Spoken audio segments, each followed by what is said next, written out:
जना अंबऋषी साठी जन्म सोसिले दुष्ट निर्दाळिले किती एक धन्य तुझ कृपा सिंधू म्हणतील आपुला तू बोल साच करी अंबऋषी साठी जन्म सोसिले दुष्ट निर्दाळिले किती एक तुका म्हणे तुझ वर्णिती पुराणे होय नारायणा दया सिंधू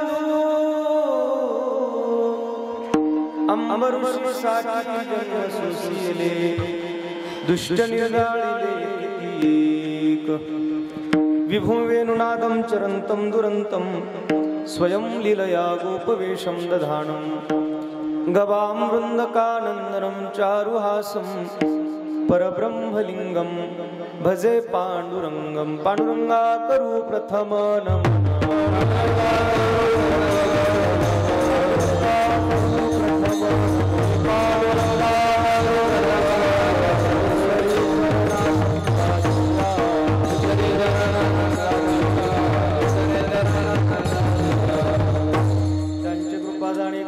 विस्तारू बाबाजी सद्गुरुदास तुका अलंकापुरी रम्य सिंहासनस्थं पदांभोज तेजस्फुरदिक्प्रदेशं विरीन्द्राधिदेवै सदा स्तूयमानं समाधिस्थमूर्तिं भजे ज्ञानदेवं नमो सद्गुरु तुकया ज्ञानदीपा नमो सद्गुरु सच्चिदानंद रूपा नमो सद्गुरु भक्त कल्याणमूर्ती नमो सद्गुरु भास्करा पूर्ण कीर्ती घ्यावी घ्यावी माझी सेवा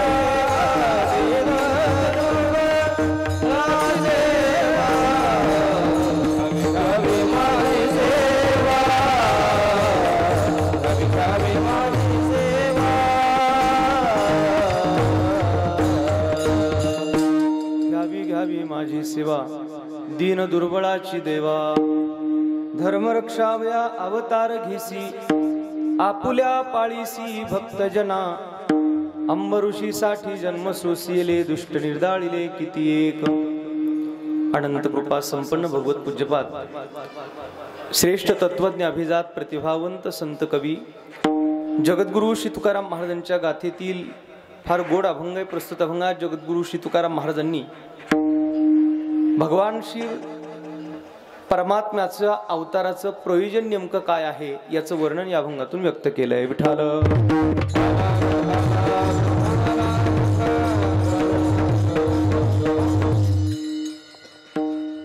अभंगाचा विचार करण्या अगोदर थोडासा परिहार द्यायचा तो असा, आज आपल्या या श्री क्षेत्र सर्कलवाडी तालुका कोरेगाव जिल्हा सातारा या गावामध्ये गेल्या 6 वर्षापासून संपन्न होत असलेला हा अखंड हरिनाम सप्ताह 7व्या वर्षामध्ये पदार्पण होत आहे आणि अतिशय सगळेजण भाविक भक्तीचा ज्ञानाचा अध्यात्माचा आनंद लुटत आहात.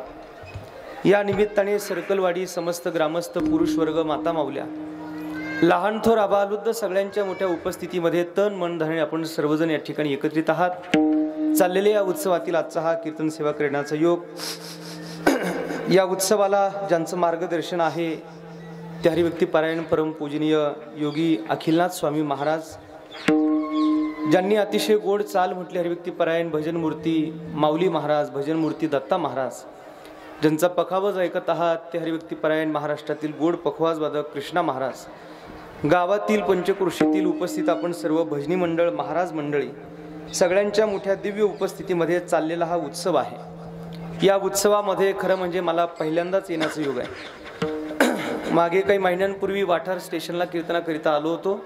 आपल्या राम मंदिराचे पुजारी आदरणीय विजय भाऊ निंबाळकर ही सर्व मंडळी तिथं होती आणि त्यांच्या संपर्कातून वाठार स्टेशनचे आमचे ज्ञानेश्वर माऊली कदम यांच्या संपर्कातून आज सर्कलवाडी या गावामध्ये येण्याचा योग आला.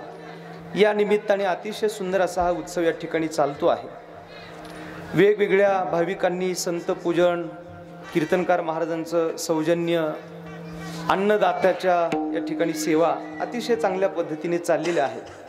त्यामध्ये आजच्या कीर्तनाचं सौजन्य ज्यांच्याकडे आहे ते सहकार ग्रुप सर्कलवाडी, आदरणीय राजकीय क्षेत्रातील अतिशय चांगलं व्यक्तिमत्व आदरणीय आमचे बाळासाहेब काका, आदरणीय संभाजी महांगडे आबा आणि मोहनभाऊ यादव मामा या तिघांच्याकडे आजच्या कीर्तनाचं संयोजन आहे.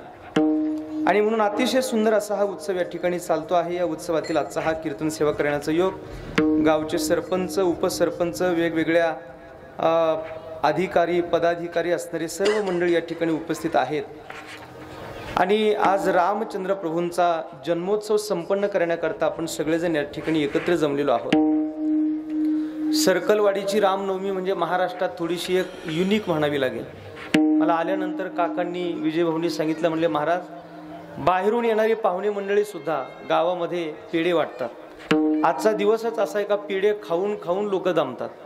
एवढ्या पेढ्यांचा वाटप केला जातो आणि मान्य येतो, कारण आज रामचंद्र प्रभूंचा जन्मोत्सव आहे. खरं म्हणजे 11,000 वर्ष वयापर्यंत भगवान श्री रामचंद्र प्रभूंनी या पृथ्वी तलावर अयोध्येत राज्य केलं आणि आज त्या रामचंद्र प्रभूंचा जन्मोत्सव आपण सर्व मंडळी करत आहोत. खरं तर त्रेतायुगात रामचंद्र प्रभू झाले आणि आज सर्कलवाडीमध्ये त्यांचा जन्मदिवस, त्यांचा जन्मोत्सव साजरा होतोय. का करावा? रामचंद्र प्रभूंचा जन्मोत्सव साजरा का करावा? आपल्या शेजारी मला वाटतं गोंदवले जवळच आहे आणि गोंदवलेचे ब्रह्मचैतन्य गोंदवलेकर महाराजांना एकाने विचारलं, म्हणले महाराज त्रेतायुगात रामचंद्र प्रभू होऊन गेले, मग त्यांचा जन्मोत्सव आता का करायचा? एवढ्या 1000 वर्षांपूर्वी रामचंद्र प्रभू इथं आले, त्यांनी त्यांची सेवा धर्म कार्य केलं आणि त्यांचा जन्मोत्सव आपण या काळात का करावा? महाराजांनी उत्तर फार गोड दिलं. महाराज म्हणले रामचंद्र प्रभूंचा जन्मोत्सव आपण दरवर्षी करावा, करत राहावा. याचं कारण असं आहे, एक एक रामचंद्र प्रभूंचा जन्मदिवस करता करता करता करता एके दिवशी रामचंद्र प्रभूंचे विचार आपल्या बुद्धीत, मनात उतरतील आणि आपण स्वतः राममय होऊ. म्हणून राम जन्मोत्सव करा.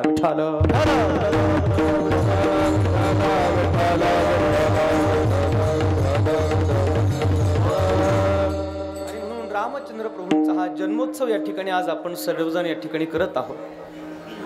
थोडीशी शांतता ठेवली तर मला थोडंसं चिंतन विचार मांडता येतील आपल्याकडे. ते पिपाण्यावले पोरं थोडेसे जरा गप्प बसवा, बाहेर गेल्यावर वाजू दे त्यांना, इथं थोडंसं सांभाळा जरा. मला कल्पना यात्रेचं या ठिकाणी स्वरूप झालेलं आहे, पण आपल्याला जर श्रीरामचंद्र प्रभू ऐकायचे असतील तर थोडंसं शांततेत ऐकावं लागेल. रामचंद्र प्रभू म्हणजे त्रेतायुगातील रामचंद्र प्रभूंची कथा आजही आपल्या जीवनाशी अतिशय जवळचा तिचा संबंध आहे. आदर्शाची परिसीमा म्हणजे रामचंद्र, धर्माचा महासेतू म्हणजे रामचंद्र, एक वाणी, एक वचनी, एक पत्नी म्हणून ज्यांची आख्यायिका संपूर्ण विश्वभर आहे त्यांना रामचंद्र प्रभू म्हणतात. विठ्ठल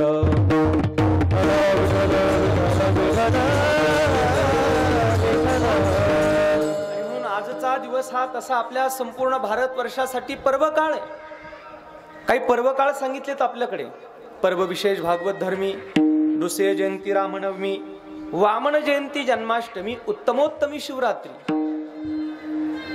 आपल्याकडच्या 24 एकादशी येतात, त्यानंतर रामनवमी, गोकुळाष्टमी, वामन जयंती, महाशिवरात्री, नृसिंह जयंती, 24 एकादशी, हे 5, 29 एवढे 29 उपवास वारकरी संप्रदायाने सांगितलेत आणि हे 29 उपवास आपल्याला एकादशी प्रमाणे करावे लागतात. विठ्ठल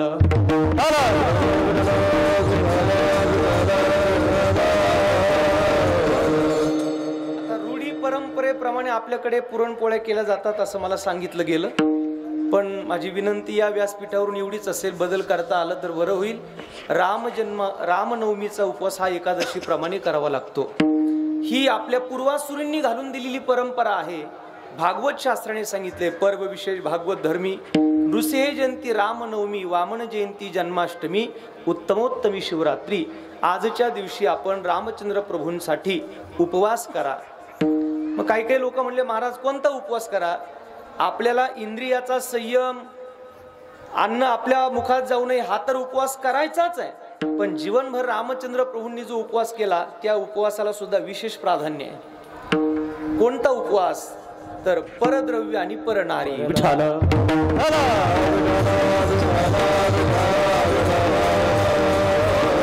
साधने तरी हेची दोन्ही, हे दोन उपवास तर आपल्या प्रत्येकाला जीवनभर काढता आले पाहिजेत, तरच आपण राम जन्मोत्सव साजरा केल्याचं सार्थक होईल. आणि अशा रामचंद्र प्रभूंचा विचार आपण करतो आहोत. खरं म्हणजे अवतार म्हणजे नेमकं काय? अवतार कशासाठी होतो? अवताराचा विचार नेमका काय आहे? अवतार शब्दाचा अर्थ आहे अवतरती इति अवतारहा. वरून खाली येणं याचं नाव अवतार आहे. वास्तविक पाहता उंचीचा माणूस खाली कधी येत नाही. एखादा माणूस चांगल्या उंचीवर असेल त्याला खाली येणं आवडत नाही, पण हा देव आहे, जगाचा अधिपती आहे, जगाचा मालक आहे, जगाचा निर्माता आहे. भयादस्यास्तपती अग्नी, भयात्तपती सूर्य, भयाद इंद्रश्च, वायुश्च, मृत्युर्धावती पंचमहा. एवढी ज्याची अगाध सत्ता आहे तो देव, पण तुम्हाला आणि मला आपल्या सगळ्यांच्या उद्धाराकरिता, आपल्या लोकांमध्ये प्रेमाची वृद्धी करण्याकरिता, जिव्हाळा उत्पन्न करण्याकरिता, मानवता धर्म निर्माण करण्याकरिता रामचंद्र प्रभू या पृथ्वी तलावर अवताराला येतात. रावणाला केवळ मारणं किंवा कुंभकर्णाला मारणं याच्यासाठी रामचंद्र प्रभूंचा अवतार नाहीये. रावणाला आणि कुंभकर्णाला मारणं ही गोष्ट तर रामचंद्र प्रभूंसाठी फार साधी गोष्ट होती. हे एवढंच त्याच्या येण्याचं प्रयोजन नाहीये. मला सांगा, माणूस सगळ्यात सहज कशाने मरतो? काका, सगळ्यात माणूस सहज कशाने मरतो? अटॅकने. हार्ट अटॅक इतकं सोपं मरण आहे महाराज. चालता चालता लोक मरायला लागली, चालता चालता. तो तर देव आहे ना. त्याला जर वाटलं असेल रावणाला मारायचं, एक अटॅक रावणाकडे पाठवला असता आणि एक अटॅक कुंभकर्णाकडे पाठवला असता, किती वेळ लागला असता स्वामीजी रावणाला आणि कुंभकर्णाला मारायला? पण नाही, रामचंद्र प्रभूंना माहिती होतं माझं जी पृथ्वी तलावरचं येणं ते फक्त रावणाला कुंभकर्णाला मारण्यासाठी नाही, तर मला या संपूर्ण विश्वामध्ये समाधान, शांतता, सुख, आनंद द्यायचा आहे, जिव्हाळा आणि प्रेम उत्पन्न करायचंय. या गोष्टीसाठी रामचंद्र प्रभूंचं येणं आहे. विठ्ठल.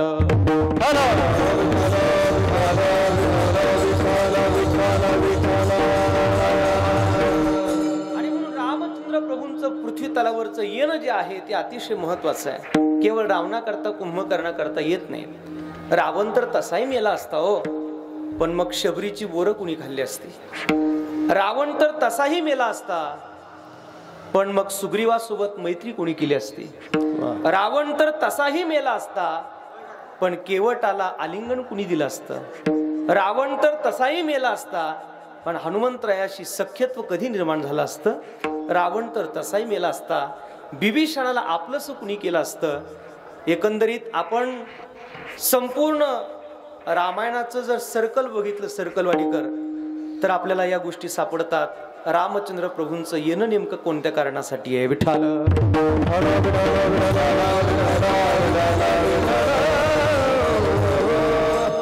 रावण हा राक्षस आहे. राम जर आम्हाला सांगायचे असतील तर रावण सांगितल्याशिवाय मार्ग नाही, पर्याय नाही, ऑप्शन नाही.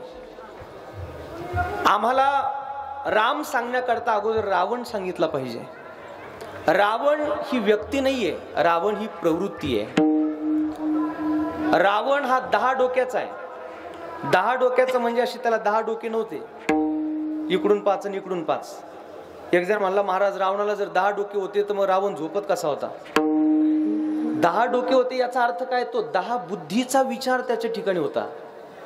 आपण एका बुद्धीने विचार करतो, रावण 10 बुद्धीने विचार करायचा, त्याला रावण म्हणतात. दंभो दर्पोभिमानश्च क्रोध पारुष्यमेवच अज्ञानम चाभिजातस्य पार्थ संपदा आसुरी. आसुरी प्रवृत्ती ज्याच्या ठिकाणी भरलेली होती त्याला रावण म्हणतात. आणि रावण तसा तपस्वी होता. रावण तसा तपश्चर्या फार चांगला करत होता. रावण तसा यशस्वी पण होता, पण रावणाची प्रवृत्ती मात्र वाईट होती. विठ्ठल.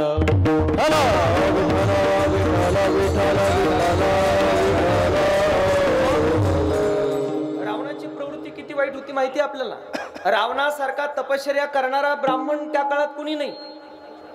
भगवान भोलेनाथाला पार्वती मातेने एकदा विचारलं, प्रभू सगळे लोक छान बंगले बांधतात, मस्त इमारती बांधतात, आर्किटेक्ट बोलवतात, चांगले चांगले प्लॅनिंग करतात, प्रत्येकाला आज या जगात घर पाहिजे, चांगला बंगला पाहिजे, सगळ्याच्या अपेक्षा आहेत, आपल्याला किती दिवस आता असं स्मशानात राहायचं? मन नगन अमंगल वेश. भगवान म्हणले, काय अडचण आहे तुझी पार्वती? पार्वतीने सांगितलं, प्रभू मलाही वाटतं आपल्याला एखादं छान घर असावं, एखादा चांगला महाल असावा. ठीक आहे म्हणले.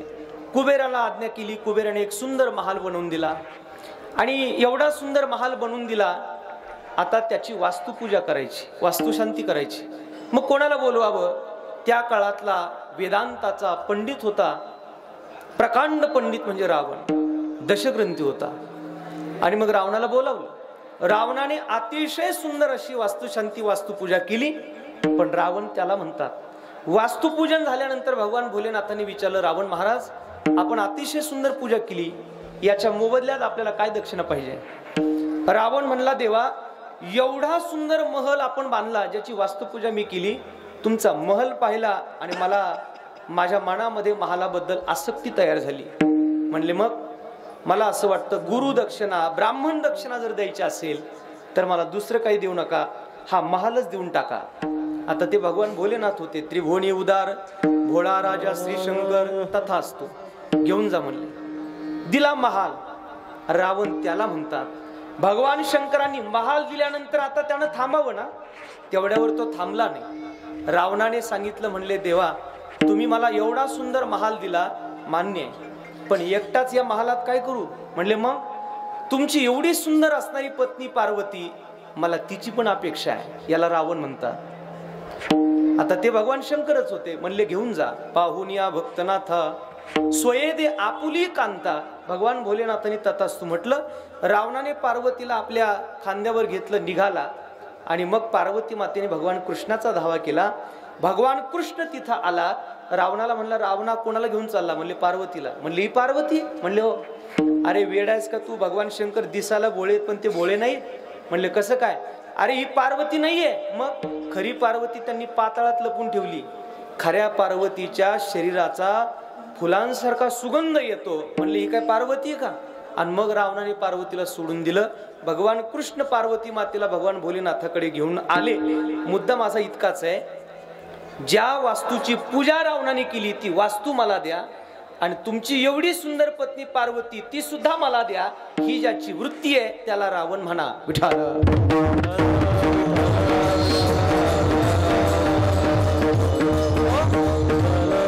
80,000 बायका ज्याला आहेत तो रावण. पण तरी सुद्धा सीतामय्याची अपेक्षा करतो त्याला रावण म्हणा. 33 कोटी ज्याने देव बंदीखान्यात टाकले होते त्याला रावण म्हणा. बुद्धीची देवता गणपती आहे, आणि गणपती सारख्या देवतेला गाढव वळाला ठेवणारा रावण किती तपश्चर्या असेल त्याची, काय रावणाचं सामर्थ्य आहे. सूर्य आणि चंद्र रावणाच्या घरात रोज प्रकाश करायचे. रावणाला लाईट लावायची कधीच गरज पडली नाही. रावणाच्या घरात मीटर नव्हतं. मीटर ज्याच्या घरात नाही रावण. विठाल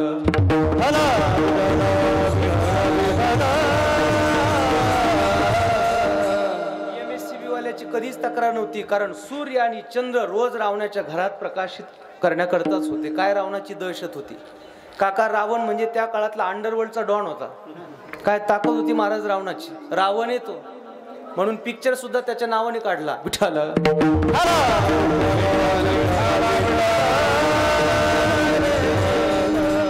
त्याच्यासारखा कुणी नाही. रावण त्याच्यासारखा दुसरा कुणीच नाही. त्याला रावण म्हणा. 33 कोटी देवबंदी खाण्यात टाकतो. काय दहशत असेल महाराज त्याची. आणि एवढी विकृती त्याच्या ठिकाणी भरलेली आहे. सगळं देवाने आपल्याला दिलेलं आहे, सगळी सत्ता त्याच्याकडे असताना सुद्धा अजूनही त्याला फार कमीच पडलंय. अजूनही त्याला पाहिजेच आहे. अजूनही तो लोकांकडून ओरबडतोच आहे, लोकांकडून मिळवतोच आहे. या वृत्तीला रावण म्हणतात. आता ही झाली रावणाची बाजू. आता आपल्याला राम ऐकायचा आहे ना.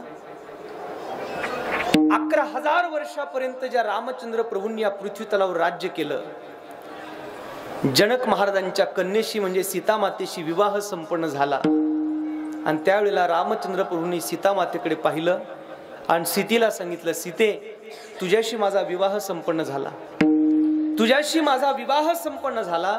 आता यानंतर तुझ्याशिवाय या जगातली दिसणारी कोणतीही स्त्री माझी आईच आहे, तिला राम म्हणतात. विठ्ठल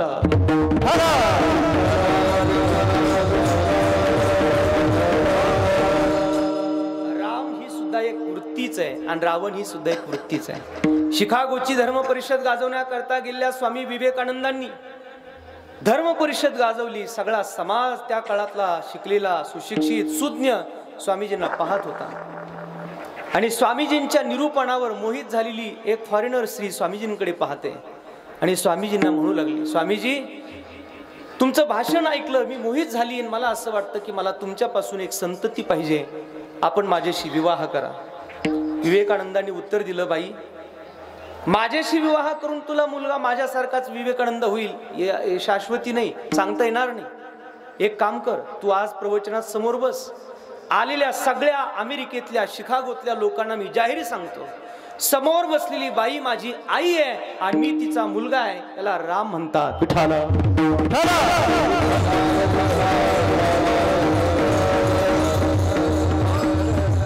कल्याणच्या सुभेदाराची सून छत्रपती शिवाजी महाराजांच्या पुढे उभी करण्यात आली. छत्रपती शिवरायांनी सैनिकांना सेवकांना विचारलं, अरे कोण आहे? म्हणले महाराज ही कल्याणच्या सुभेदाराची सून आहे. कशाला आणली? म्हणले महाराज आपल्या उपभोगा करता आणली. म्हणले अरे वेड्यानो, एवढे दिवस झालेत माझ्या जवळ राहिला तरी सुद्धा अजून मी कळालो नाही. जवळची लोक लवकर कळतच नाहीत, अति परिचयात अवज्ञा. आणि छत्रपती शिवरायांनी त्या माऊलीकडे पाहिलं. एवढी सुंदर आणि तेजस्वी दिसणारी ती माऊली पाहिली आणि छत्रपती शिवरायांनी तिच्याकडे पाहून म्हणाले, अशीच आमुची आई असती सुंदर रूपवती, आम्ही सुंदर झालो असं तो वदले शिव छत्रपती, याला राम म्हणतात.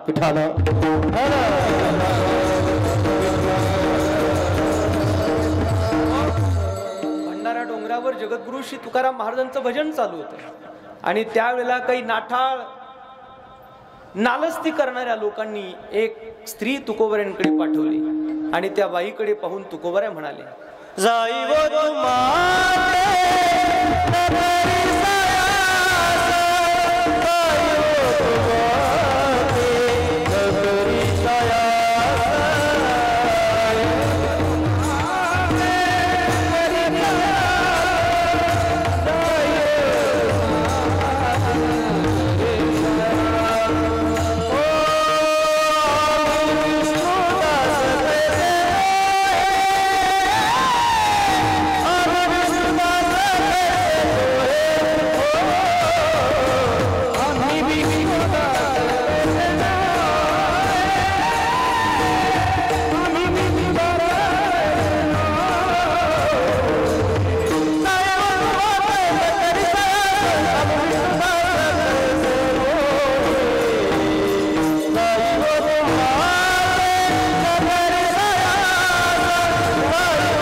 तुकाराम तुका तुकाराम से दो नाम एक अंग, उनका सेतु भंग या इनका सेतु अभंग, जाई व तू माते न करी सायास.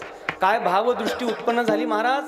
मी जगात फिरतो, जगात मला अनेक पुरुष दिसतात, अनेक स्त्रिया दिसतात, पण या सगळ्यांमध्ये माझा एक राम वास्तव्य करतो आहे, याला भावदृष्टी म्हणा. आणि ही रामाची दृष्टी आहे आणि म्हणून एक बाणी एक वचनी एक पत्नी म्हणून ज्याचं जीवन आहे त्याला राम म्हणतात. सगळं असून ज्याला कमी पडतं त्याला रावण म्हणतात. रामासारखा देव नाही. लोकाभिरामम रणरंग धीरम राजीव नेत्रम रघुवंशनाथम कारुण्य रूपम करुणाकरनकम श्रीरामचंद्रम शरणं प्रपद्ये. रामासारखा देव नाही, रामासारखा राजा नाही महाराज. रामचंद्र प्रभूंनी नुसतं प्रजेमध्ये ऐकलं आणि ऐकल्याबरोबर गावातला जर धोबी म्हणतो, अरे दुसऱ्याच्या घरी राहिलेली स्त्री माझ्या घरात पुन्हा घ्यायला मी काय तो राम आहे का? रामप्रभूंच्या जिव्हारी लागला. आणि सीता मातेचा त्याग केला त्याला राम म्हणतात. रामासारखा राजा नाही, बर रामासारखा पुत्र नाही. काय पुत्रत्व निभावले रामचंद्र प्रभूंनी. आज रामनवमी म्हणून आपण फक्त रामच ऐकूयात. विठ्ठल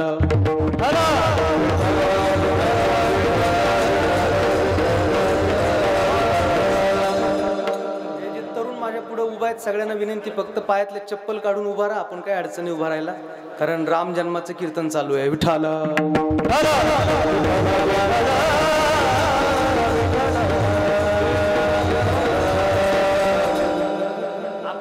शान आपणच वाढवली पाहिजे. इतर धर्माचे लोक त्यांच्या धर्मासाठी फार जबाबदारीने वागतात. आपण आपला धर्म सांभाळा. विठ्ठल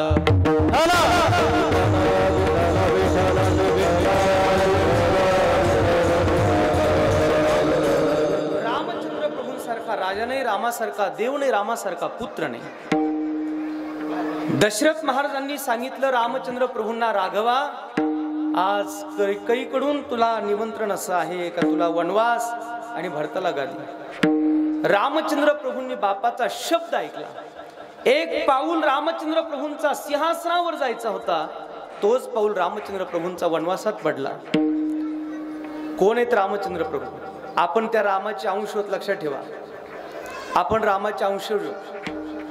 ज्यांचा एक पाऊल सिंहासनावर जायचा होता त्यांचा दुसरा पाऊल वनवासात पडला.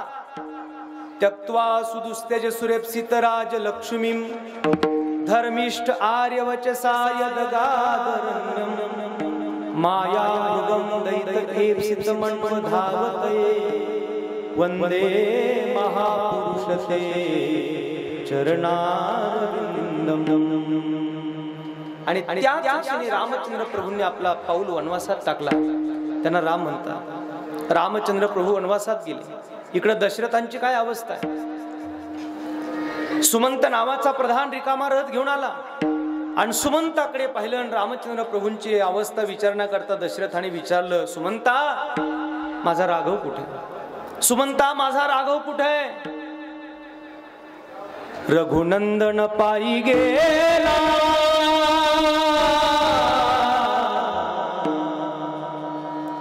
रघुनंदन पायी गेला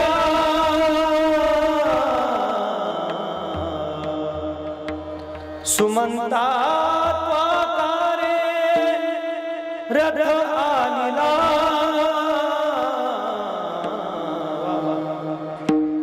रघुनंदन पायी गेला. सुमंता तू रथ रिकामा का आणलास बाबा? आणि तेव्हा सुमंत सांगतो, प्रभू दशरथ महाराज रघुनंदन पायी गेला, राम वनवासाला गेला. दशरथ महाराजांच्या डोळ्यातून अश्रूचा पूर आला.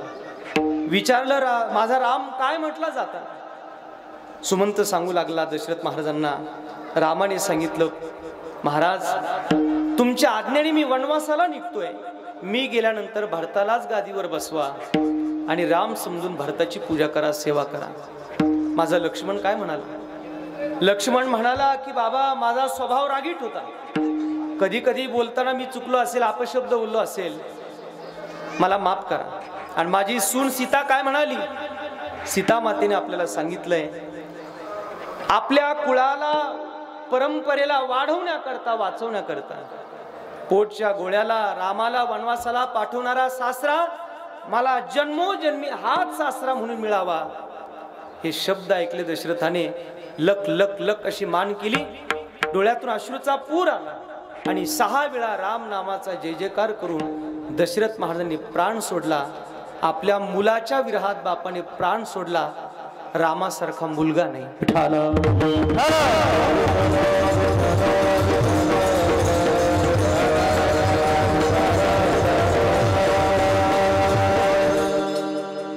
रामासारखा पती नाही. म्हणून सीता मातेचं भाग्य होतं की रामचंद्र प्रभूंसारखा पती मिळाला. वनवास रामाला आहे पण सीता माता सोबतीला निघते. रामासारखा पती नाही. बर रामासारखा पिता नाही. लव आणि कुशासारखे 2 पुत्र रामचंद्र प्रभूंना प्राप्त झाले. खरं म्हणजे 11,000 वर्ष आयुष्य रामप्रभूंचं आणि पोटी संतान फक्त 2च आहे. बहुतेक रामाला त्या काळात माहिती होतं कलियुगात सरकारचा कायदा निघणारे हम दो हमारे दो. विठाल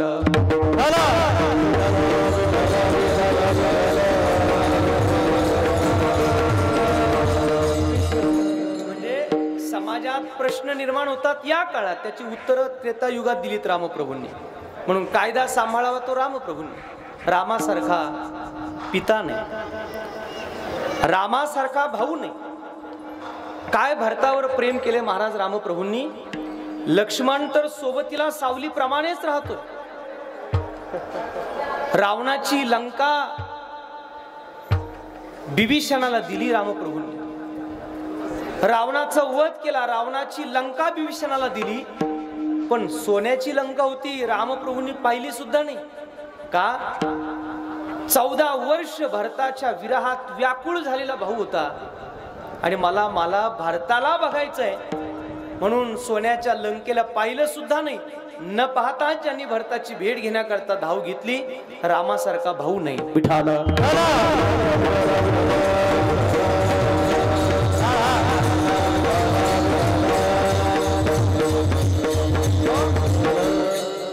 रामासारखा मित्र नाही, रामासारखा मित्र नाही. सीता मातेच्या शोधात निघालेले रामचंद्र प्रभू हनुमंतरायाच्या सोबतीने सुग्रीवाची भेट घेतली आणि सुग्रीवाशी मैत्री केली. वालीला मारलं. वाली मारताना म्हणतो, देवा हे चुकलंच तुमचं. तुम्ही मला मारलं, माझा वध केला, हे चांगलं नाही केलं, हा अन्याय तुमचा.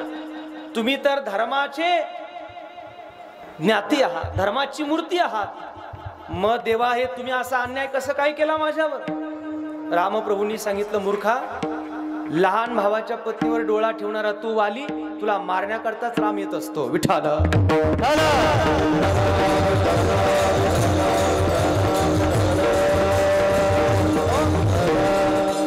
आणि फार मोठी मैत्री रामप्रभूंनी सुग्रीवासोबत केली. रामासारखा मित्र नाही, बर रामासारखा शत्रू पण नाही. म्हणून रावण मारताना म्हणतो रामासारखा शत्रू मिळाला हे माझं भाग्य आहे. मारताना रामाच्या मांडीवर डोकं ठेवलं आणि त्यावेळेला रावणाचे उद्गार असेत. रामप्रभूंना रावण म्हणतो, रामा खरं सांगू का तुला? खरं म्हणजे तू फक्त वानर सेना घेऊन आला होता माझ्याकडे तर लाखोच्या संख्येने सैन्य होतं, तरी सुद्धा मला आज अपयश आलं युद्धात. रामा, तुझं माझं जे युद्ध झालं ते इतिहासात नोंद घेतली जाते. राम रावण झुंजिनले कैसे, राम रावण जैसे. राम रावणाचं युद्ध कसं झालं त्याला तुलना सुद्धा जगात करता येत नाही. ते युद्ध तसंच आहे. राम रावणाचं युद्ध कोणासारखं? राम रावणासारखंच. एवढं घणाघाती युद्ध झालं. पण रामा, तुला माहिती का, आज तू विजयी आहे आणि मी आहे पराभूत आहे. तू यशस्वी आहे, मी अयशस्वी आहे. याचं कारण एकच आहे रामा, माझ्याकडे हजारो लाखोच्या संख्येने सैन्य होतं, तुझ्याकडे फक्त वानर सेना होती. चूक एवढी झाली माझी का माझ्या लंकेमध्ये माझा भाऊ बिभीषण हा माझा राहिला नाही, माझा भाऊ तुझा झाला आणि तुझा भाऊ तुझाच होता. म्हणून तुझा विजय आणि माझा पराभव. विठाल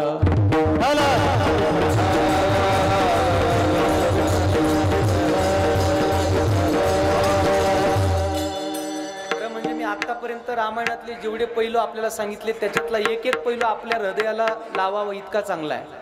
पण तुम्ही कीर्तन कसं ऐकता मला माहिती नाही, माझी पहिलीच वेळ आहे. एक एक पैलू रामचंद्र प्रभूंचा आपल्या जीवनासाठी आयडॉल आहे, आदर्श आहेत रामचंद्र प्रभू. आणि म्हणून अशा रामचंद्र प्रभूंचं त्या काळात येणं झालं ते राक्षसांना मारण्याकरिता. तुकोबऱ्यासारखे संत रामप्रभूंकडे आज रामनवमीच्या निमित्ताने पुढे उभा राहतात. प्रभू, त्या काळात दैत्य येत होते, त्यांना मारण्यासाठी आपल्याला येणं झालं.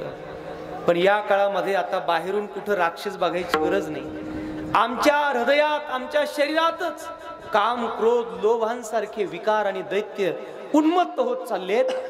यांना मारण्यासाठी आपल्याला इथं आलं पाहिजे अशी प्रार्थना करतात अभंगाच्या.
पहिल्या चरणात तुकोबऱ्या म्हणतात, धर्मरक्षावया अवतार घिसी आपुल्या पाळीसी भक्तजना. प्रभू, आपल्या अवताराचं प्रयोजन असं आहे का धर्मरक्षण करणं, आणि या काळात आपल्याला धर्मरक्षण करण्याकरता यायचंय.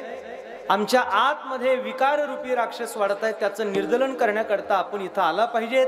आमची प्रार्थना आहे देवा आपल्याला, धर्मरक्षावया अवतार घिसी.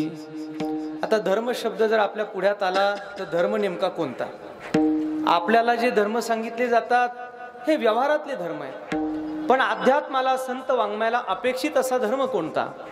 आद्यगुरु शंकराचार्य म्हणतात, जगत स्थिती कारणम साक्षात अभिदय निश्रेयस हेतु यस्य धर्मः. जगाची स्थिती ज्याच्यामुळे स्थिर राहते, लोकांना भीतीमुक्त आणि शांततेचं जीवन जगता येतं, त्याला धर्म म्हणतात. Vitthal.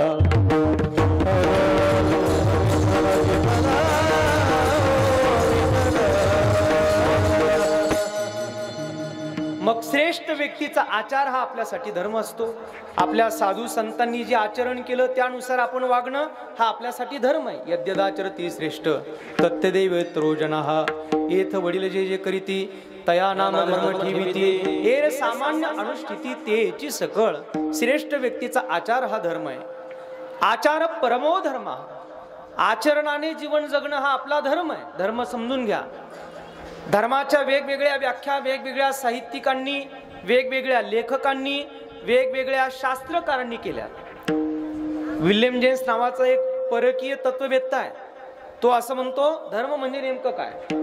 Recognitions on the part of man of some unseen power has having control of his wrestling and entitled to obedience, reverence and worship. हे सगळं कळलं असं मी गृहीत धरतो तुम्हाला. माणसाने माणसाशी माणसासारखं वागणं हा जगातला सगळ्यात मोठा धर्म.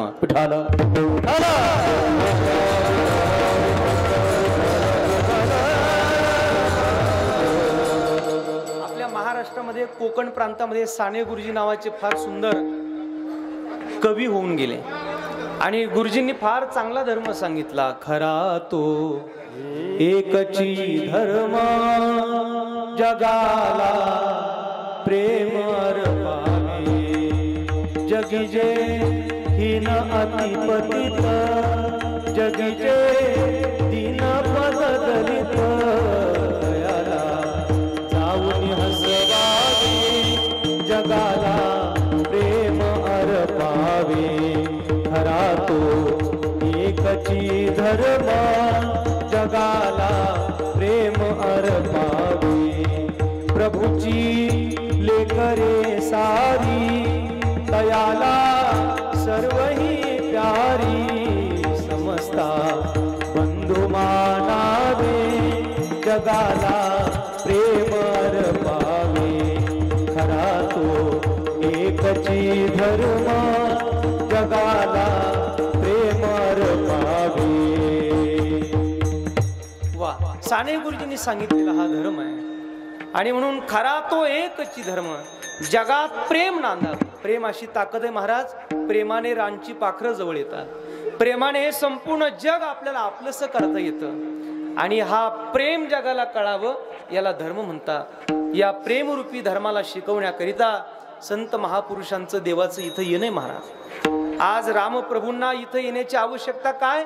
तर आपल्या ठिकाणचे विकाररूपी राक्षस वाढत चाललेत, त्याच्या निर्दलनाकरिता म्हणून आम्हाला रामप्रभूंनी इथं यावं अशी अपेक्षा आपण करूया. कारण आपल्या आतमध्ये विकार वाढत चालले, आणि मग ज्याच्या हृदयात विकार आहेत त्याच्या हृदयात राम कसं काय येतील? ज्या हृदयातले विकार मुक्त झाले तिथंच रामप्रभू येत असतात, अन्यथा राम येत नाही. काही काहीच्या चित्तात, काही काहीच्या हृदयात फक्त पैसाच साचलेला आहे. पैसा झोपेतही पैसाच आठवतो, दिवसाही पैसा आठवतो. मग ज्याच्या चित्तात फक्त पैसाच आहे त्याच्या चित्ताला चित्त कसं म्हणता? त्याच्या चित्ताला पाहिजे तर तिजोरी म्हणा. काही काहीच्या चित्तात फक्त जनावरच साचलेली आहे. बैल, म्हशी, गाई, जनावर, कोंबड्या, फक्त जनावरच आहे त्यांच्या चित्तात. मग ज्याच्या चित्तात जनावर भरली त्याच्या चित्ताला चित्त कसं म्हणता? त्याला गाईचा गोठा म्हणा, कोंबड्याचं खुरडं म्हणा. ज्याच्या चित्तात, काही काहीचे चित्त असेत महाराज, त्यांना तर फक्त हिरोईनच आठवतात, नट नटी. स्वप्नात सुद्धा काही काहीला सदाशिव अमरापूरकर दिसतो, काही काहीला झोपेत स्वप्नात सुद्धा अमरीशपुरीच आठवतो महाराज. हा, झोपेतून खडबडून जागे होता. त्याला विचारलं काय झालं, तो गब्बर सिंग दिसला. स्वप्नात सुद्धा नट्या दिसतात. एक तरुण मुलगा माझ्या पाय पडायला आला. पाय पडताना त्याचा मोबाईल खिशातून खाली पडला. मी बघितलं, म्हटलं दादा काय झालं. तो मला मोबाईल पडला, त्याचा स्क्रीन ओपन झाला तर त्याच्यावर एका नटीचा फोटो होता. मी म्हटलं कोण आहे. तो मला म्हणला महाराज तुम्हाला माहित नाही का. मी म्हटलं नाही माहिती. अहो म्हणले ही ऐश्वर्या रॉय सर्कलवाडीकर. मी त्याला म्हणलं कुणी नातेवाईक आहे का आपली. तो म्हणला नाही. म्हणलं मग का ठेवली मोबाईलवर. तो मला म्हणला महाराज मी ऐश्वर्या रायचा खूप मोठा फॅन आहे. मी म्हणलं तुझ्या फॅननं तिला कधी हवा लागायची एवढ्याला. सलमान खानची नाही लागली तर आपली कधी लागायची. काय आपली तरुण पोरं फॅन झालीत महाराज. Heroine heroine. ज्याच्या चित्तात फक्त हे बसलंय त्याच्या चित्ताला चित्त कसं म्हणतात. ते थिएटर झालं पिक्चरचं. ज्याच्या चित्तात संसार बसलाय त्याच्या चित्ताला चित्त कसं म्हणतात. पण ज्याच्या चित्तात भगवंताचं नाम बसलं त्याच्या चित्ताला चित्त कसं म्हणतात. ते राम मंदिर झालं. विठालं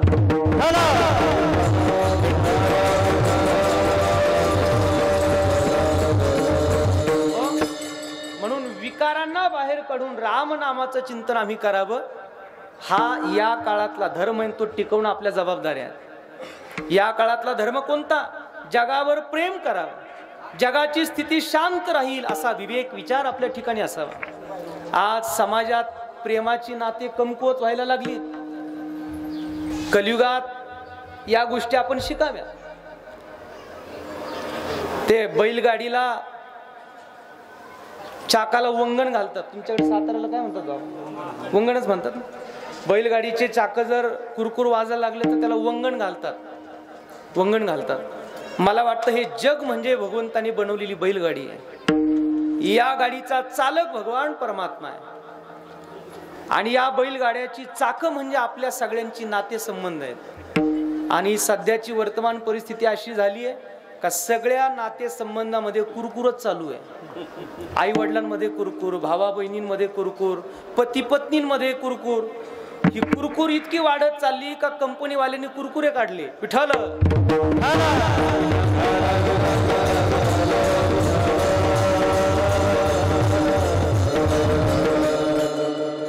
लक्षात ठेवा. आज एवढ्या सगळ्या कुरकुऱ्याला बंद जर करायचं असेल तर आम्हाला पुन्हा रामालाच आदर्श ठेवावं लागणार आहे. आम्हाला पुन्हा आमच्या जीवनात रामच आणावं लागणार आहे. त्याच्याशिवाय आम्हाला पर्याय नाही. म्हणून मी सांगितलं रामासारखा भाऊ नाही, रामासारखा पुत्र नाही, रामासारखा पिता नाही, रामासारखा राजा नाही, रामासारखा मित्र नाही. त्या रामचंद्र प्रभूंच्या प्रमाणे आपल्याला प्रत्येकाला पावलाला पाऊल टाकावे लागतील. अन्यथा आज समाजातल्या आपल्या सगळ्या नाते संबंधांची वाढलेली कुरकुर अतिशय उद्ध्वस्त करणारी. आज भारताचा जर विचार केला, महाराष्ट्राचा जर विचार केला तर हायकोर्टामध्ये सगळ्यात जास्त केसेस घटस्फोटाच्या आहेत.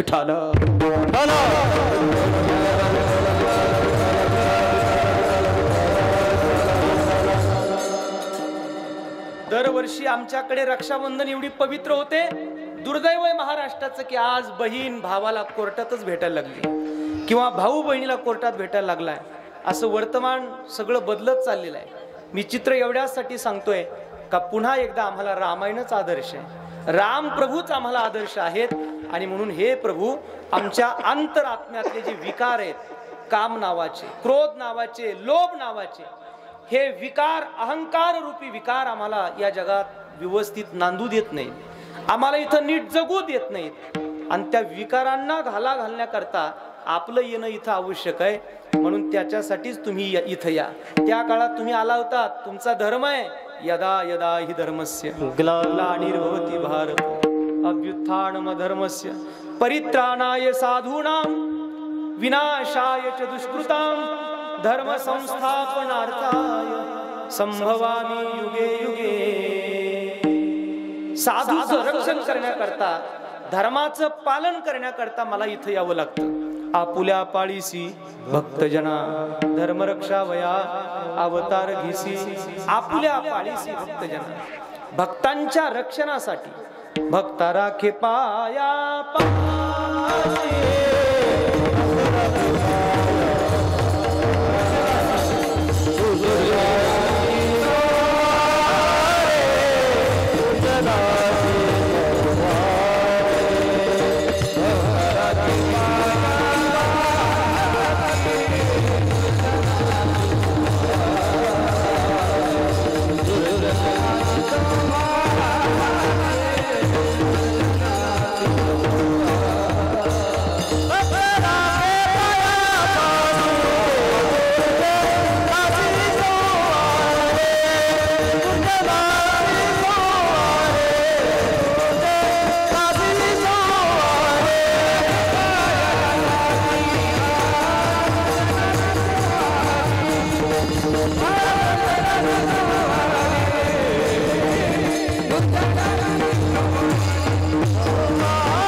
पाशी दुर्जनासी संहारी. आणि म्हणून देवा आपण इथं त्या युगात येत असता इथला अधर्म पाहता आणि भक्तांच्या रक्षणाकरिता सज्जनाच्या रक्षणाकरिता आपण इथं येत असता देवा आज माझी प्रार्थना आहे की आपण इथं आला पाहिजे. तुकोबऱ्या प्रार्थना करता आणि त्याला पुरावा सादर करता तुकोबर आहे. देवा अरे अंबरीशाच्या प्रार्थनेकरिता तू 10 जन्म धारण केले, माझ्याकरता काय येत नाही.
महाराजांसाठी एकदा छान टाळी वाजवा.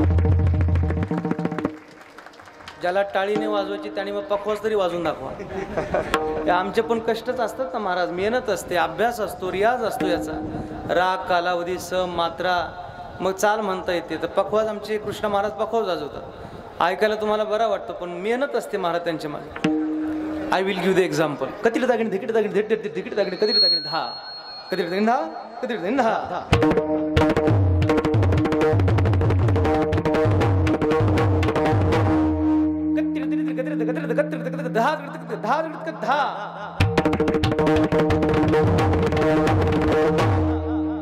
आता वाज वाटाळी. काका तरी मला एक जण म्हणला 2 लोकांची लयच मजा आहे. मी म्हणलं कोणाची? तो म्हणला पोलीस लोकांना हप्ते महाराज लोकांना सप्ते. स्वामीजी मी त्याला म्हणलं बावळाटा तू एक तर पोलीस होणे तर महाराज कोणतं तरी एक कर विनाकारण जाळण्यात काय मजा. आपल्या लोकांची सगळ्यात घाण सवय जळून जळून मरणे. त्याचा बंगला पाहिला की याच्या पोटात गोळा, त्याची गाडी पाहिली की दवाखान्यात ऍडमिट. अरे जलसीचं युग नाही, स्पर्धेचं युग आहे. कष्ट करा, मेहनत करा, अभ्यास करा, मोठे व्हा. क्षेत्र कोणतंही असो यशस्वी होण्याकरता तुम्हाला त्याग आणि समर्पणच करावं लागतं. म्हणून आज पखवाज असेल, कीर्तन असेल, गायन असेल, आमच्या लोकांचे कष्टच असतात. म्हणून कृष्ण महाराज किती ऊन पडू द्या, किती घाम येऊ द्या, घाम पुसायचाच नाही. का? सर्कलवाडीला कळलं पाहिजे आपला घामाचा पैसा आहे. विठाला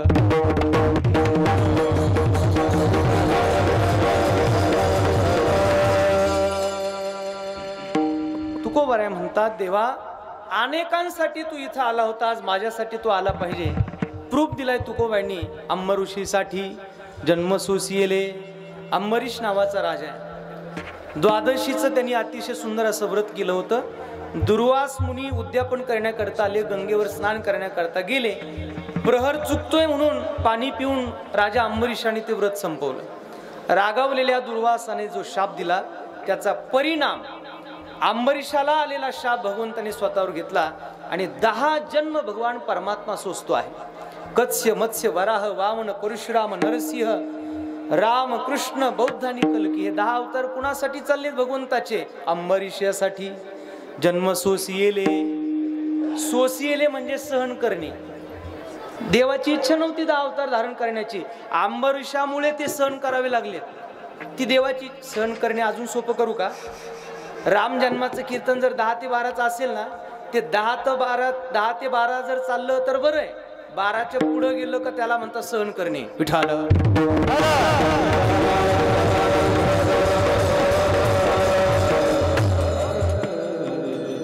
बाळासाहेब काका एकदा असेच 5-10 मिनिटं माझ्याकडून वाढले. एक जण लगेच दंडुक घेऊनच उठला आणि असा पाठीमागून निघाला आणि सगळ्या मंडपाला सर्कल मारायला लागला. तो असं आता मी बघितलं, म्हणलं दादा काय झालं? तो मला म्हणला महाराज तुमचं काही नाही, तुमचं चालू द्या. पण तो असं गोल फिरायचा आणि माझ्यापर्यंत यायचा, माझ्याकडून पुन्हा मागून जायचा. आता मला भीती वाटायची, आता कुठं राहिलं पैठण, कुठं राहिला सातारा, भीती वाटणार नाही तर काय. तर तो असं गोल फिरायचा. मी म्हणलं दादा काय झालं? तो म्हणला काही नाही, तुमचं चालू द्या म्हणे, तुमचं चालू द्या. मी म्हणलं माझं तर चालूच आहे, पण तुम्ही काठी घेऊन कुठं फिरता? तो म्हणला तुम्हाला आणलंय कुणी त्याला शोधतोय. सोसणे हा शब्द तिथला आहे. अंबरीश नावाच्या राजासाठी 10 जन्म सोसावे लागलेत परमात्म्याला. आणि म्हणून दुष्ट निर्दाळीले किती एक, अनेक दुष्टांचा संहार करण्याकरता देवा तुम्ही आला. राम अवतारामध्ये कधी खर असेल, कधी दूषण असेल, कधी त्राटिका असेल तर कधी कुंभकर्ण असेल, कधी इंद्रजित असेल तर कधी रावण असेल, कुंभकर्ण असेल. दुष्ट निर्दाळीले किती एक. देवा या जगात तुम्हाला जी उपमा दिली आहे ती धन्य तुझ कृपा सिंधू म्हणतील, आपुला तू बोल साच करी. तुम्ही कृपेचे समुद्र आहात, कृपा सिंधू आहात, धन्य आहात तुम्ही. पण मग तुमचा नियम असा का तुमच्या शब्दाला किंमत आहे. मग आपुला तू बोल साच करी. तुम्ही तुमचा बोल, तुमची वचन, तुमचे शब्द खरे करून दाखवा. तुम्ही कृपेचे सागर आहात, पण पुराणात तुम्हाला जे वर्णन केले त्यानुसार तुम्ही माझ्यासाठी कमीत कमी दया सिंधू तरी व्हा. शेवटच्या चरणी तुका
कसा म्हणे तुझ वर्णिती पुराणे होय नारायणा दया सिंधू आम्म ऋषीसाठी जन्म सोसेले दुष्ट निर्दाळिले किती एक देवा आपण कृपे सिंधू आहात कृपेचे सागर आहात माझ्यावर दया करा दयेचे सागर व्हा आणि माझ्यासाठी सुद्धा आपण अवतीर्ण व्हा अशा अपेक्षा आणि प्रार्थना करणारा तुकोबऱ्यांचा हा अभंग आहे अभंगाचा भाव मी आपल्या पुढ्यात मांडला भगवान श्री रामचंद्र प्रभूंचा हा प्राकट्य महोत्सव या ठिकाणी आपण आज संपन्न करणार आहोत काय देवाला जन्माला यायचे देवाला अवतार घ्यायचा आहे अवताराला येण्याच्या अगोदर भगवान परमात्मा भूमी पाहत असतो भूमी पाहतो देव अवताराला येण्याच्या अगोदर कुळ पाहतो देव अवताराला येण्याच्या अगोदर माता पित्याची कुस पाहतो देव कोणकोणत्या ठिकाणी येतो देवाने भूमी पाहिली अयोध्या जिथं युद्धच नाही जिथं द्वेष नाही जिथं मत्सर नाही जिथं तिरस्कार नाही अयोध्या अशा अयोध्येच्या भूमीत भगवान रामचंद्र प्रभूंनी यायचं ठरवलं कुळ बघितलं रामचंद्र प्रभूंनी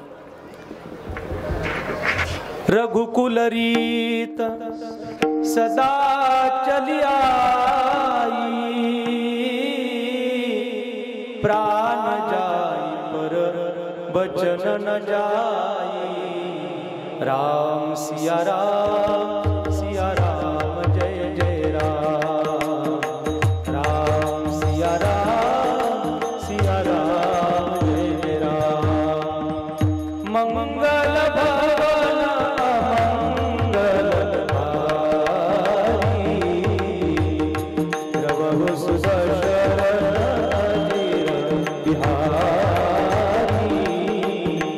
राम सिया राम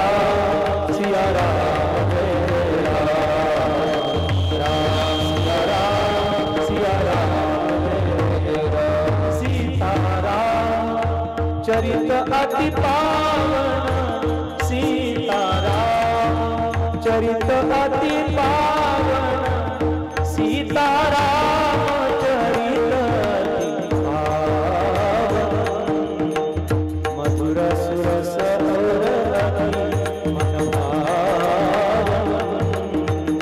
पुनि पुनि कीर्तन सुने सुनाए पुनि पुनि कीर्तन सुने सुनाए पुनि पुनि कीर्तन हो सुने सुनाए यज्ञ प्यास बुझाए राम सिया राम रे राम राम सिया राम रे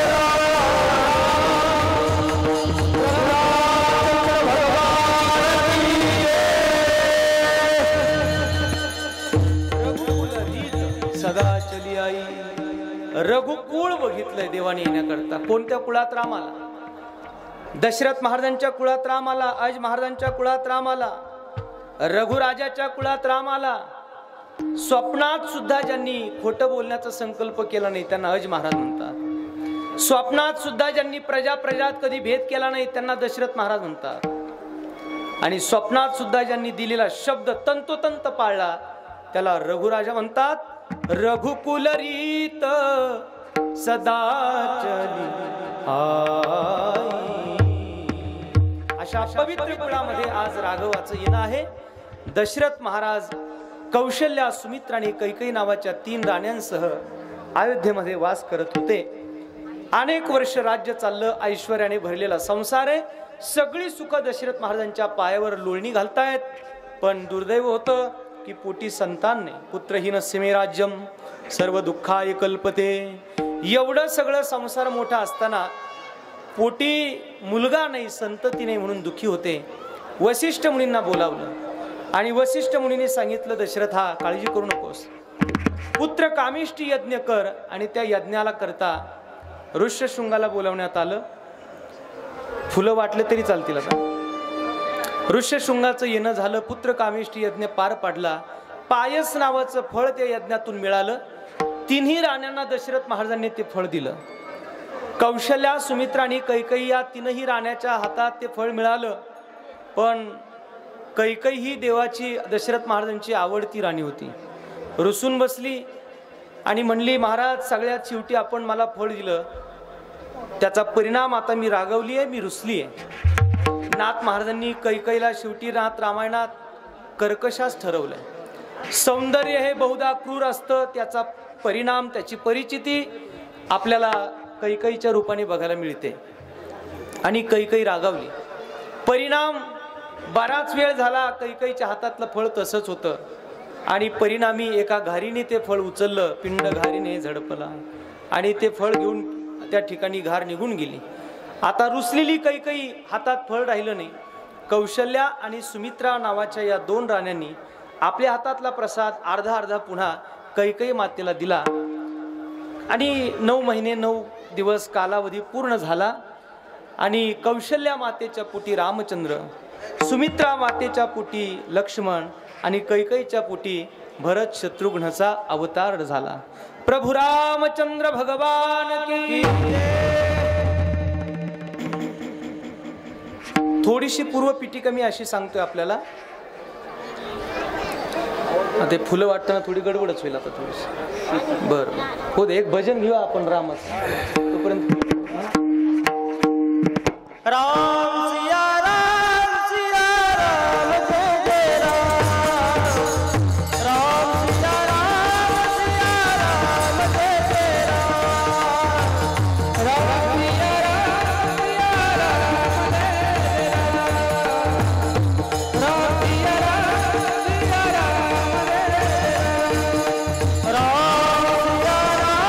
राम,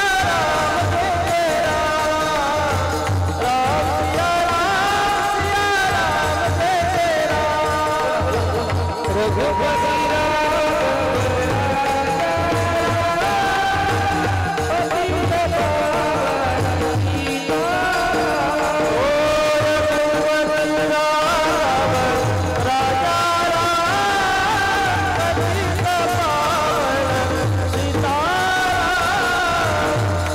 सिया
फळ दिलं। तीनही राण्या त्या ठिकाणी गरोदर अवस्थेत आहेत। दशरथ महाराज तीनही राण्यांना डोहाळे विचारण्याकरिता गेलेत। आपली भारतीय परंपरा आहे त्या माऊलीला डोहाळे विचारावेत। कैकईला विचारलं आणि कैकईचे डोहाळेच ऐकले आणि दशरथ महाराजांच्या हृदयाला छेद झाला, रागावले, तिथून बाहेर आले। सुमित्रा मातेच्या महालामध्ये गेले, सुमित्रा मातेला विचारलं, सुमित्रा मातेचं ऐकलं, मन प्रसन्न झालं आणि पुढे मात्र आता कौशल्या मातेकडे आले आणि कौशल्या मातेकडे येऊन दशरथ महाराजांनी विचारलं, कौशल्या तुला काय वाटतं? कौशल्या मातेने अतिशय सुंदर डोहाळे सांगितलं, म्हणली महाराज माझे डोहाळे असे की या सृष्टीवर धर्मरक्षणाकरिता माझ्या पोटी स्वतः प्रभुराम येणार आहे आणि मला आता रावणाला मारायची त्याची तयारी करायची आहे.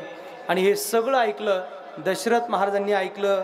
वेगळं वाटलं. वसिष्ठ मुनींना बोलावलं. सांगितलं वसिष्ठांनी, दशरथा तुझं भाग्य आहे का साक्षात राघव रामचंद्र प्रभू तुझ्या पोटी येणार आहेत. आनंद वाटला. तो दिवस कोणता होता, ती तिथी कोणती होती, तो काळ कोणता होता, संतांनी त्याचं फार गोड वर्णन केलंय. उत्तम हा चैत्र मास, ऋतू वसंताचा दिवस. आता हा जो महिना चालू आहे हा कोणता आहे, कोणता महिना चालू आहे? कोण म्हणलं एप्रिल? चैत्र म्हणा, चैत्र म्हणा. उत्तम हा चैत्र मास.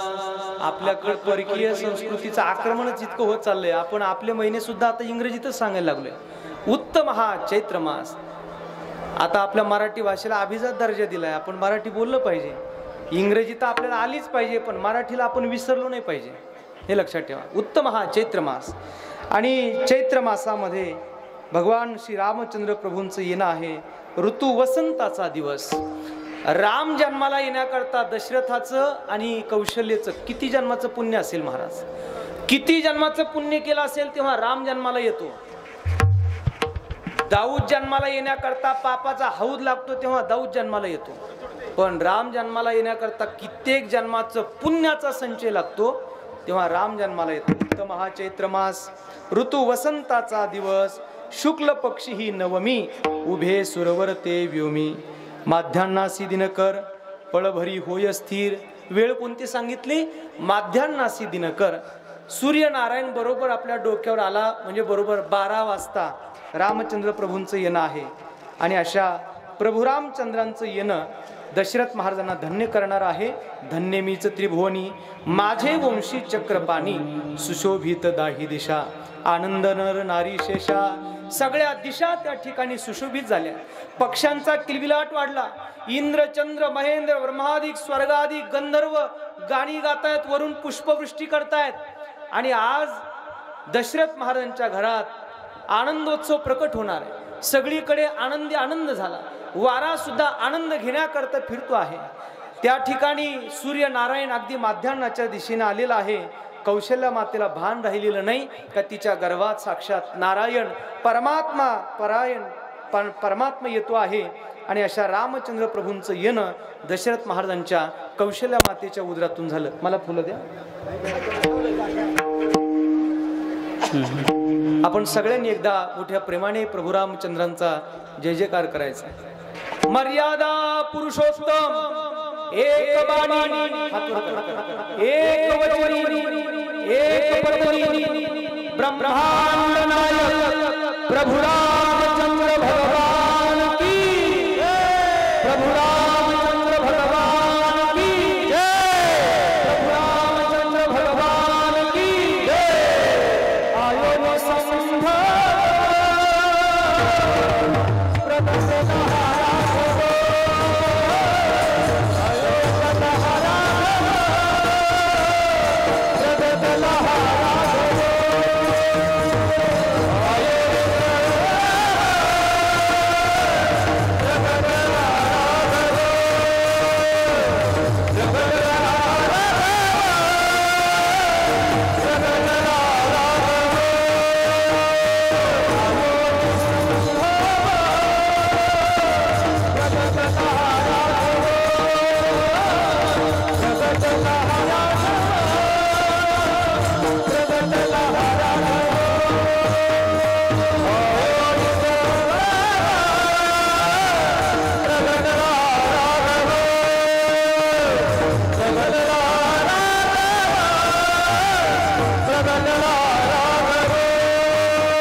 जन्मोत्सव झाला. आज खऱ्या अर्थाने रामचंद्र प्रभूंचा जन्मदिवस आहे. भगवंताचा हा वाढदिवस आहे, बड्डे आहे. आज तो साजरा करण्याकरिता आपण सर्वजण या ठिकाणी जमलेले आहात. सर्कलवाडी ग्रामस्थ मंडळी, पुरुष वर्ग, माता मावल्या सगळ्यांच्या मोठ्या दिव्य उपस्थितीत चाललेल्या या उत्सवातील आजची राम जन्मोत्सवाची कीर्तन सेवा या ठिकाणी माझ्या मतीप्रमाणे आपल्या पुढ्यात मी मांडलेली आहे. अनेक मंडळी या ठिकाणी बाहेर गाऊन पाहुणे रावळे सगळेजण या ठिकाणी उपस्थित झालेत। सगळ्यांचं या ठिकाणी सर्कलवाडी ग्रामस्थांतर्फे स्वागत आहे आणि या निमित्ताने झालेलं चिंतन माऊलींच्या चरणी प्राचीन पुरात असणाऱ्या प्रभू रामचंद्रांच्या या पवित्र दरबारात रामरायाच्या चरणी समर्पित करतो आणि सेवेला या ठिकाणी पूर्ण विराम देतो। आदरणीय पोलीस खात्यातील मंडळी सुद्धा या ठिकाणी धर्मसेवा करण्याकरताच ती लोक असतात। आपल्या तालुक्याचे PSI काय नाव साहेबांचं API माने साहेबांचं या ठिकाणी स्वागत आहे। टाळी वाजून एकदा साहेबांचं स्वागत करा। पाळणा आता घ्या ना। हो या ठिकाणी आता आपलं ज्ञानेश्वर माऊलीचं भजन होईल, जय विठ्ठलचं भजन होईल। त्यानंतर माता माऊल्यांनी या ठिकाणी पाळणे म्हणायचे। राम जन्मला ग सखे राम जन्मला, रामप्रभूंचा हा जन्मोत्सव आहे आणि म्हणून आपल्या सगळ्यांना या ठिकाणी शुभेच्छा व्यक्त करतो आणि सेवेला पूर्ण विराम। ज्ञानेश्वर